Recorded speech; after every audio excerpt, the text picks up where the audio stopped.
Since its initial release in 1868, Louisa May Alcott's Little Woman has captivated readers of all generations. Its story has inspired many adaptations, including 6 films, 4 television series, 2 Broadway plays, an opera, and a ballet. Today I want to focus on a more recent film adaptation, Greta Gerwig's 2019 Little Woman. Before we go on, a quick warning for spoilers for both Louisa May Alcott's Little Woman and Greta Gerwig's Little Woman. First, a quick history of Greta Gerwig. Gerwig began her career as an actress in small films with new directors. Her first large success came in 2012 when she co-wrote and starred in Noah Baumbach's Frances Ha. Gerwig then made her solo directorial debut with Lady Bird, a coming-of-age comedy and drama, in 2017. She is now known for her realism, compelling dialogue, and female perspectives. And for some background on Louisa May Alcott and the publishing of Little Woman. Little Woman was originally published in 2 parts, the first in 1868 and the second a year later in 1869.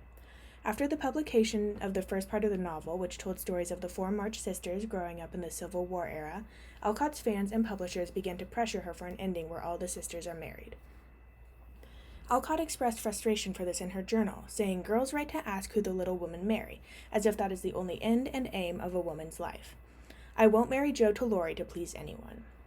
While Alcott had planned to leave Jo single and focused on her writing at the end of the novel, she eventually gave in to the immense pressure for Jo to be married and created the character of Professor Bear.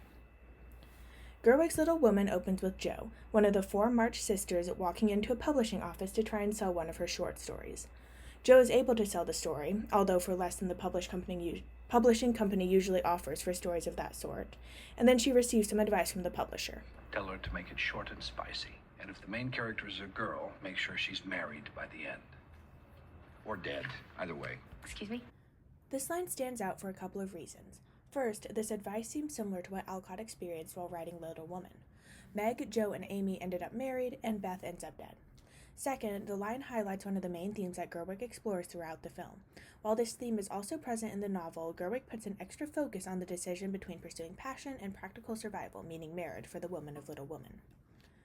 We can see this theme further highlighted in dialogue from Amy, the youngest March sister, when she tells Laurie, the March's neighbor and friend, that she has decided to give up studying art and will instead be focusing on marrying well. And as a woman, there's no way for me to make my own money.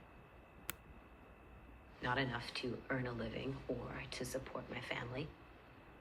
And if I had my own money, which I don't, that money would belong to my husband the moment we got married. And if we had children, they would be his, not mine. They would be his property. So don't sit there and tell me that marriage isn't an economic proposition, because it is. It may not be for you, but it most certainly is for me.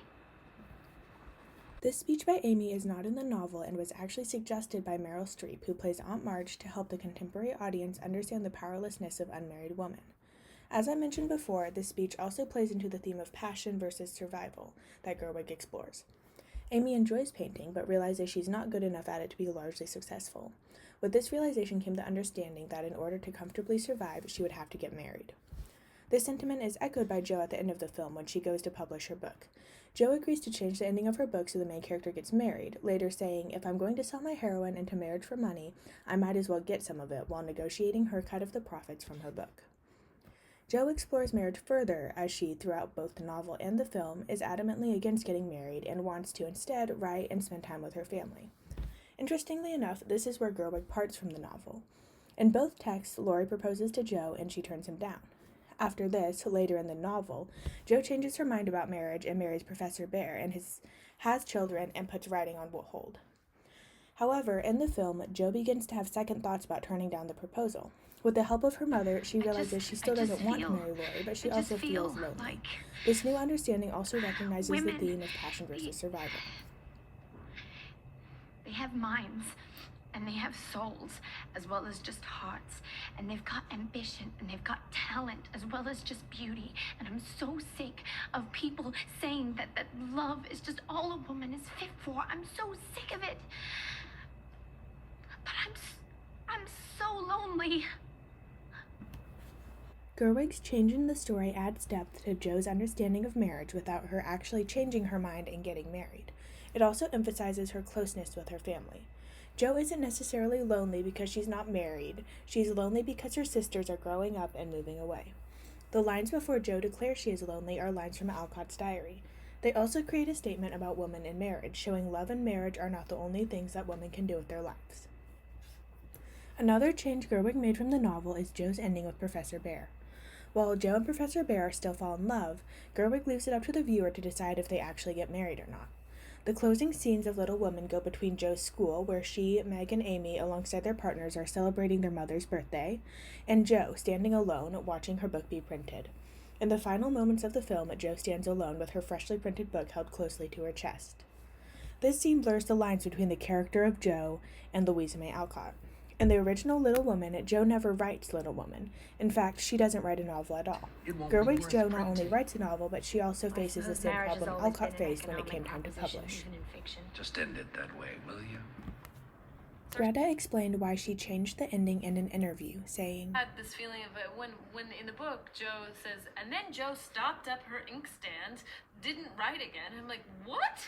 And got married and opened this school and had babies. I was like, no, I'm pretending that didn't happen. And then as I was an adult and I wanted to make this movie, and I discovered that Louisa May Alcott never got married and she never had kids, and that she never wanted Joe to get married and have kids. She wanted Joe to be, as she said, a literary spinster with books for children. And I thought, well, maybe there's a way to do that now. If she couldn't do it then, or she felt like she couldn't do it then, maybe we could do it now. So Joe gets to achieve her goals while also falling in love and starting her school. But what about the other March sisters in the film? First, Meg. One of her first scenes shows her out shopping with a wealthy friend. The friend convinces Meg to purchase some expensive cloth, even though Meg should be saving for a new winter coat for her husband, John Brooke.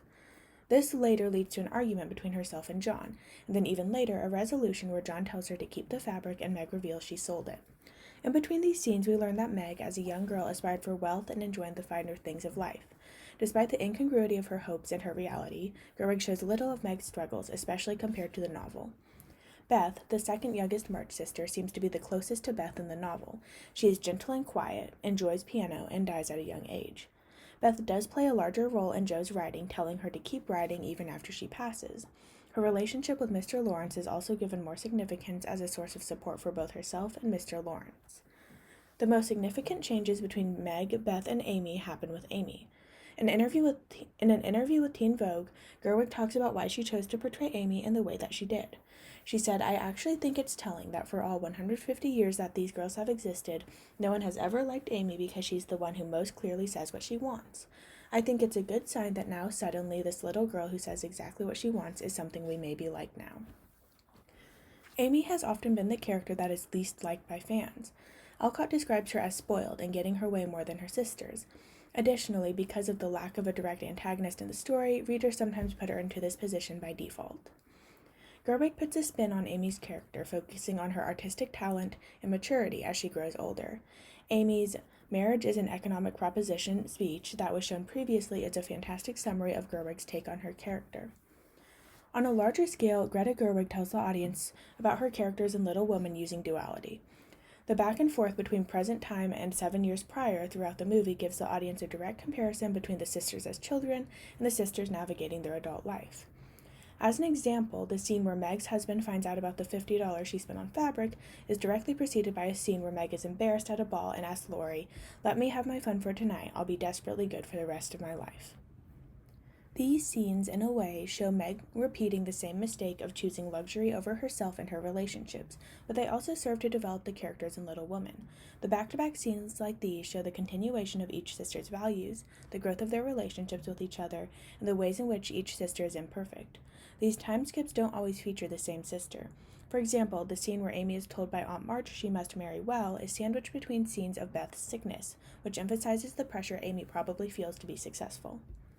Gerwig uses time skips to show parts of each sister that could have otherwise been missed in a linear telling of Little Women. Gerwig does a lot of things well in her representation of the March sisters. The audience gets to see Jo achieve her dream and publish a book, to love Amy, who says exactly what she wants, and to honor the original wishes of Alcott, who is left to write an ending she was not pleased with because of societal pressures. Yet there are parts of the portrayals of women in Little Women that leave us wanting. For one, the portrayal of marriage seems oversimplified at times. While all of the sisters seem to deeply understand the significance of getting married if they are to have a comfortable life, the actual portrayals of these marriages lack the same nuance. For example, Meg's story misses a large portion of the struggles of marriage that are recorded in the novel. With the exception of one disagreement after she purchased expensive fabric, Meg's courtship and marriage of John Brooke appear simple, happy, and easy. Amy's engagement and marriage to Laurie also happens quickly and without many problems once they realize they are in love with each other. In fact, both the marriage and engagement occur off-screen. Amy and Meg's marriages have the underlying idea that as long as you love your husband, the painful understanding of the power and ownership your husband has over you goes away. This isn't to say that marriage shouldn't be a happy thing, but for a film that so heavily explores themes of marriage and independence, as well as these themes being present in the novel, I had hoped to see more of the complexities of marriage in Gerwig's adaptation. Another larger issue in Gerwig's Little Woman is who she chooses to portray. Here's a picture of the main cast of the film. And here's a picture of scenes in the film with background characters. Looking at these pictures, one thing becomes clear. Gerwig's story is a story about conventionally attractive white characters. Little Woman takes place during the Civil War, and yet there's little mentioned about this at all. The original Little Woman ignores this problem altogether. The March sisters are sheltered from the war, and it is not mentioned beyond their father's part in the Union Army. Gerwig appears to be aware of the intersectional challenges of taking on Little Woman as a source, yet she fails to properly recognize the issues the novel brings. As an article from The Atlantic says, if the movie is aware that, as a young African-American girl patiently explains to a soberly listening young white girl, the North benefited from and was therefore complicit in the original sin of slavery, it must account for it in the world it creates. Gerwig's Little Woman explores themes of passion versus practicality, depicting the struggles that women face to find their place in a society that pressures them to follow societal expectations, such as marriage, regardless of the personal and individual fulfillment. Thank you.